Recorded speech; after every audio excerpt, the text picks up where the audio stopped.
the 8th video in my conducting series. In this video, we'll be covering some specific conducting techniques: tenuto, fermata, gesture of syncopation, and breath marks. I hope you enjoy.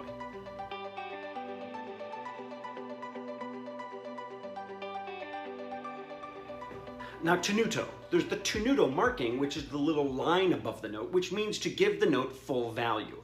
And then there is tenuto, the word, which is usually shown on the page with an abbreviation, T-E-N.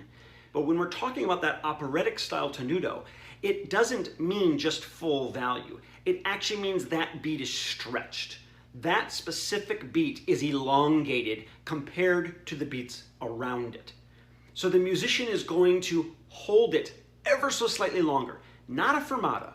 As a conductor, there's a couple different things you can do to help the musician be able to achieve that and interpret the way you'd like it to be.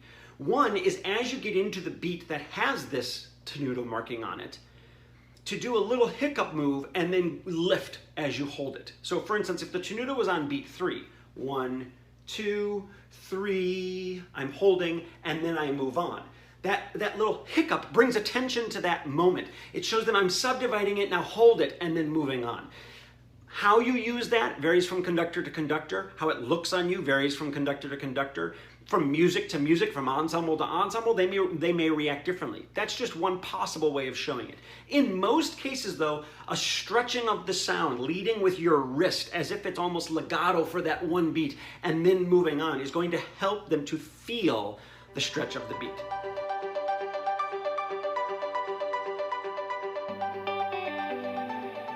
Fermatas are another thing that are crucial for a conductor to be able to get in and out of. So a fermata is just a hold. The music stops for a moment while the note is being sustained. Out of the fermata, you might have a pause in the music with silence, and then it continues. The music may just stop, or the sound may just continue from out of the fermata. So when you do a fermata, you hit the beat. Let's say my fermata is on beat 4. 1, 2, 3. I hit and I hold. And I move. I'm slightly moving while I hold. If I hit and I just do this, it gives the appearance of dead music, dead sound, or silence.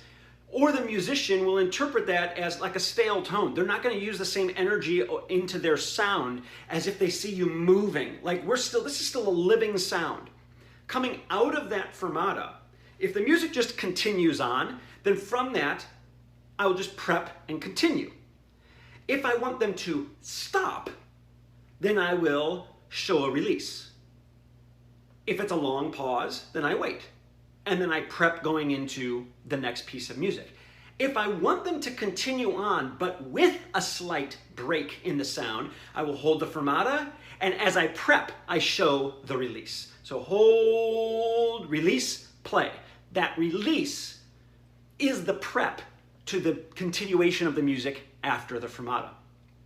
When you're working with breath marks, it's very similar. If they're going along and they have a breath mark right after beat 3, before beat 4, 1, 2, 3, 4, 1, 1, 2, 3, 4, 1. I'm showing a slight, almost like a slight release, and then continue. You can also just do it as a little hiccup. 4, 1, I put a slight pause, and then I prep. That pause and prep is showing them breathe, and then they continue.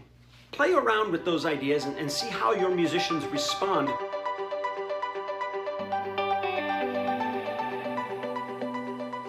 If the musician has a syncopated rhythm to play that is not on a main beat, let's for instance say that on the and of 4, on the second half of beat 4, the ensemble has to play an 8th note pickup to beat 1.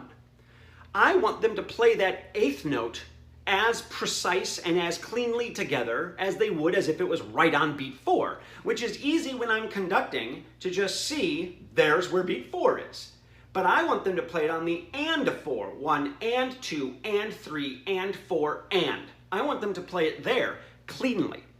Now, musicians should be subdividing in their mind so that they know where those happen, but you also want to help them feel confident playing it all at the same time with no different interpretations of where that and of the beat happens. So you show them the gesture of syncopation. And the way you do that is you do a slight pause in the beat prior to where the gesture is going to happen. And then in between the main emphasis of that beat, which in this case is beat 4. So in between the actual emphasis of 4 and the and of 4, which is where I want them to play, in between there, I'm going to gesture with something that brings a little bit more attention to itself in a pointed, syncopated kind of manner. It might look like this: 1 and 2 and 3 and 4 and 1. I waited till after beat 4 to give this motion, and right before they were supposed to play it, which makes them feel where the and is: 1 and 2 and 3 and 4 and 1. As you can see, there's a theme to a lot of these. Prepping. You're prepping them what to play, and sometimes to properly prep, you need to pause just before the prep. Thank you for watching. For more great videos, subscribe to the Maestro Fox YouTube channel. To learn more about the Maestro, visit StephenAllenFox.com.